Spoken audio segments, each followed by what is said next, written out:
جمعرات بھری مراد، کہتے ہیں نا بزرگوں کی الفاظ ہوا کرتے تھے، اور واقعی یہ بھری مراد ہے۔ روایتوں کے الفاظ ملتے ہیں کہ جمعرات کو جو دعا مانگی جائے وہ رد نہیں ہوتی، وہ لوٹائی نہیں جاتی۔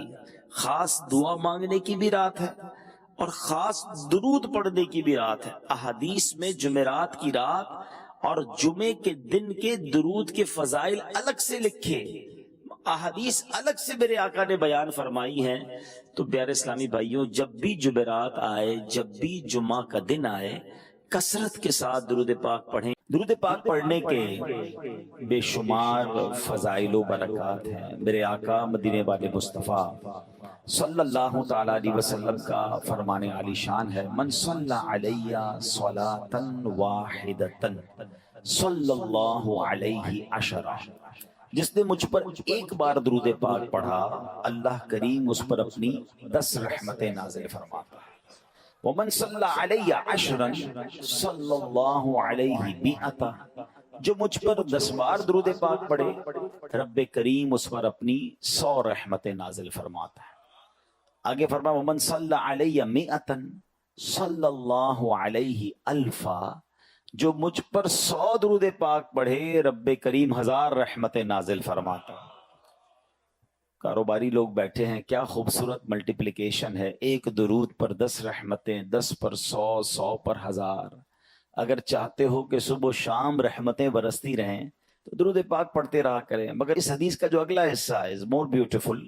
آقا فرماتے ہیں ومن صلی علیہ الفا، جس نے مجھ پر 1000 بار درود پاک پڑھا، زاحمت کتفہ کتفی علی باب الجنہ، نبی پاک فرماتے اس کا کاندھا جنت کے دروازے پر میرے کاندھے سے چھو رہا ہوگا۔ اس کا مطلب کیا ہوا کہ 1000 بار درود پاک پڑھنے والے کو آقا اپنے ساتھ جنت میں لے جائیں گے۔ تو اب یہ فارمولہ مل گیا ہے، اب جس کو سمجھ آ جائے وہ پڑھتا رہے۔ تو یہ بڑے کرم کے ہیں فیصلے، یہ بڑے نصیب کی بات ہے۔ کچھ لوگوں کے گھنٹوں سوشل میڈیا پہ گزرتے ہیں، کچھ لوگوں کے گھنٹوں چائے کے ہوٹل پہ گزرتے ہیں، کچھ لوگوں کے گھنٹوں جو ہے وہ ٹی وی پہ اسکرولنگ کرتے کرتے گزرتے ہیں، فضول باتوں میں گزرتے ہیں، اور کچھ خوش نصیب وہ ہیں جن کے کئی گھنٹے یا کئی منٹ تلاوت قرآن میں، ذکر الہی میں، یا ماشاءاللہ درود پاک پڑھنے میں گزرتے ہیں۔ اللہ مجھے اور آپ کو ان خوش نصیبوں میں شامل فرما دے۔ تو اللہ سے دعا کرتے ہیں کہ اللہ ہمیں فضول باتوں سے بچنے کی توفیق عطا فرمائے۔ آج جس موضوع پر انشاءاللہ ہم نے کچھ باتیں سمجھنی ہیں، بڑا ہی ایمان افروز ٹاپک ہے۔ جس رب نے ہمیں بنایا، جو خالق ہے، جو مالک ہے، جو ہم پر ہماری ماں سے کئی گنا زیادہ مہربان، بلکہ سب مہربانوں پر مہربانی کرنے والا وہی ہے، وہ ہمارا خالق و مالک، ہمارا پیارا اللہ ہے۔ ایک بڑی خوبصورت قرآن پاک کی سورت ہے جو سب کو یاد ہے، مگر اس خوبصورت سورت کا جو شان نزول ہے، پہلے میں وہ بیان کرتا ہوں، پھر آپ سورت سمجھ جائیں گے وہ کون سی ہے۔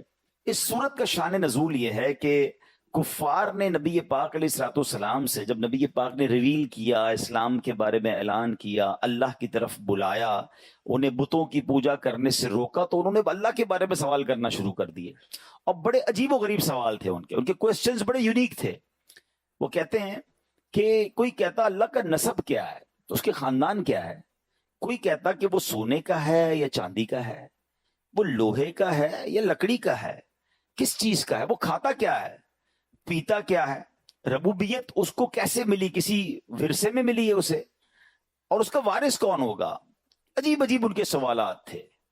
اللہ کریم نے ان سب کا جواب دینے کے لیے قرآن پاک کی یہ سورت نازل فرمائی۔ اب یہ سورت کون سی بتاتا ہوں، مگر پہلے اس سے ایک اور اس سورت کی فضیلت بیان کر دیتا ہوں کہ حضرت عائشہ صدیقہ رضی اللہ تعالیٰ عنہ فرماتی ہیں کہ نبی پاک علیہ الصلوۃ والسلام نے ایک لشکر روانہ کیا جہاد کے لیے، اور ایک شخص تھے اس میں، وہ اپنے ساتھیوں کو اس میں نماز پڑھاتے تھے، تو روزانہ نماز میں، ہر نماز میں سورہ فاتحہ کے بعد یہی والی سورت پڑھتے تھے۔ جب لشکر واپس آیا تو نبی پاک علیہ الصلوۃ والسلام سے کسی نے بات ذکر کر دی، حضور یہ جو ہمارے امام صاحب تھے یہ تو ہر نماز کی ہر رکعت میں سورہ فاتحہ کے بعد یہی سورت پڑھتے تھے۔ تو پیارے آقا علیہ الصلوۃ والسلام نے انہیں بلایا، فرمایا اس سے پوچھو کیوں ایسا کرتے تھے۔ تو جب لوگوں نے ان سے پوچھا، فرمایا یہ سورت تو رحمان کی صفت ہے، اس وجہ سے مجھے بڑی پسند ہے، میں پڑھنا پسند کرتا ہوں۔ تو نبی پاک نے فرمایا کہ اسے بتا دو کہ اللہ تعالیٰ بھی اس سے محبت فرماتا ہے.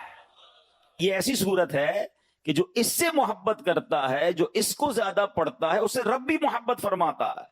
ہائے ہائے. نبی پاک علیہ الصلوۃ والسلام سے ایک شخص نے عرض کی حضور مجھے اس صورت سے بڑی محبت ہے. تو اللہ کے حبیب فرماتے ہیں اس کی محبت تجھے جنت میں داخل کر دے گی. ہائے ہائے. اب جاننا چاہیں گے کون سی صورت ہے؟ سمجھ تو گئے ہوں گے آپ. وہ سورہ اخلاص ہے. اللہ کریم کی صفات کا بیان، اللہ کریم کا جو یوں سمجھے کہ رب کیا ہے، کون ہے، انٹروڈکشن جو ہے جس پیارے انداز میں اللہ کریم نے فرمایا. اب اس میں ایک عشق والی بات بھی سن لو. علماء نے بڑی پیاری بات کی کہ اس میں اللہ یہ بھی تو فرما سکتا تھا هو اللہ احد اللہ الصمد، اللہ ایک ہے، اللہ بے نیاز ہے. یہ قل هو اللہ احد کیوں کہا گیا؟ ہاں یہ بڑی عشق والی بات ہے. اللہ نے اپنا ذکر بھی اپنے حبیب کی زبان سے کروایا ہے. لوگ کہتے ہیں سارا ہی قرآن نبی پاک کی تعریف میں ہے، نبی پاک کا ذکر ہے. سورہ اخلاص میں اللہ کے نبی کا تعارف بتاؤ کہاں ہے؟ اللہ کے نبی کا ذکر کہاں ہے؟ یہ تو اللہ کا ذکر ہے. تو جن کی آنکھیں کچھ اور دیکھتی ہیں وہ کچھ اور دیکھتی ہیں. عشق والوں کو تو صاف صاف نظر آ رہا ہے کہ رب اپنی ربوبیت کا اعلان بھی کر رہا ہے تو محبوب کی زبانی کر رہا ہے. اے محبوب کہہ دو اللہ ایک ہے، انہیں سمجھا دو اللہ بے نیاز ہے. اللہ کے حبیب کو رب نے ارشاد فرمایا محبوب ان سے کہیے، سوال کر رہے نا آپ سے، آپ ہی نے جواب دیجئے. اور اب وہ جواب کیا ہے؟ کیا کمال کی صورت ہے. توحید الہی کا شاندار بیان ہے. اللہ کریم کی ذات کی زبردست یوں سمجھے کہ تعارف ہے. اللہ فرماتا ہے قل هو اللہ احد اللہ الصمد لم یلد ولم یولد ولم یکن له کفوا احد. تم فرماؤ اللہ ایک ہے، اللہ بے نیاز ہے، نہ اس نے کسی کو جنم دیا اور نہ وہ کسی سے پیدا ہوا اور کوئی اس کے برابر نہیں ہے. یہ عقیدہ توحید کو پکار پکار کر یہ سمجھے بیان کرنے والی یہ سورت ہے. اور اللہ کرے یہ ہمارے دل میں نقش ہو جائے. میں اس سورت کے بارے میں کچھ عرض کرتا ہوں لیکن پہلے میں اس کی کچھ فضیلتیں بھی بتا دوں، اس کو اپنا ورد بنا لیں. تو اب اس سورت کی فضیلت کیا ہے پہلے یہ سن لیتے ہیں، پھر اس کو ڈیفینیشن کی طرف آتے ہیں. سبحان اللہ. حضرت ابو سعید خدری رضی اللہ تعالیٰ عنہ راوی ہیں. نبی پاک علیہ الصلوۃ والسلام نے ارشاد فرمایا کیا تم میں سے کوئی اس سے عاجز ہے کہ وہ رات میں قرآن مجید کا تہائی حصہ پڑھ لے؟ 1/3 آف قرآن ہے تم میں سے کوئی جو پڑھ سکے؟ تو صحابہ کرام نے عرض کی کہ حضور یہ بات تو مشکل معلوم ہو رہی ہے. عرض کی یا رسول اللہ ہم میں سے کون اس کی طاقت رکھتا ہے؟ تو پیارے آقا علیہ الصلوۃ والسلام نے فرمایا سورہ اخلاص تہائی قرآن کے برابر ہے. یعنی اگر کوئی 3 بار سورہ اخلاص پڑھ لے نا تو اسے پورا قرآن پڑھنے کا ثواب ملتا ہے. پورے 3 منٹ نہیں لگتے. اگر یہ سیکنڈوں اور منٹس کی اہمیت پتہ چل جائے نا، جن کے گھنٹوں موبائل پر فضول گزر رہے ہیں، گھنٹوں جناب گپ شپ پہ گزر رہے ہیں، کھانے کی ٹیبل پر بیٹھتے تو اٹھتے نہیں، چائے پیتے تو کھڑے نہیں ہوتے، اتنی ٹائم ہے ہمارے پاس. جس کو سمجھ آ جائے کہ میں 3 منٹ میں پورے قرآن پاک پڑھنے کا ثواب حاصل کر سکتا ہوں اور میرے نبی کا وعدہ ہے نا تہائی قرآن کے برابر ہے، تو پڑھتے رہا کریں. اور اس میں اللہ کا ذکر بھی ہے، اللہ کی شان کا ذکر بھی ہے. بندہ اگر اس ترجمے کے ساتھ پڑھے تو محبت الہی اور انکریز ہوتی ہے اور اللہ پر یقین بڑھ جاتا ہے. آج کے دور میں تو توحید پر، ایگزسٹنس آف اللہ سبحانہ و تعالیٰ پر بار بار ذکر کرنے کی حاجت ہے.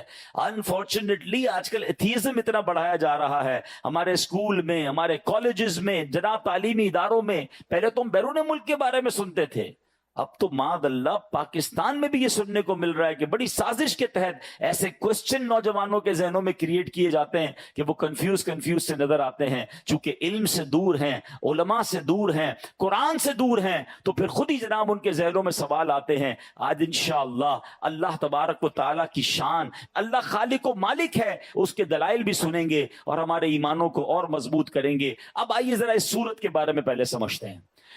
یاد رہے کہ قل هو اللہ احد، کہو اللہ ایک ہے. عرب میں کفار کی بہت ساری قسمیں تھیں، دہریہ، مشرک، اللہ تعالیٰ کی صفات کے منکر، اللہ تعالیٰ کے لیے اولاد ماننے والے، معاذ اللہ الگ الگ قسم کے وہ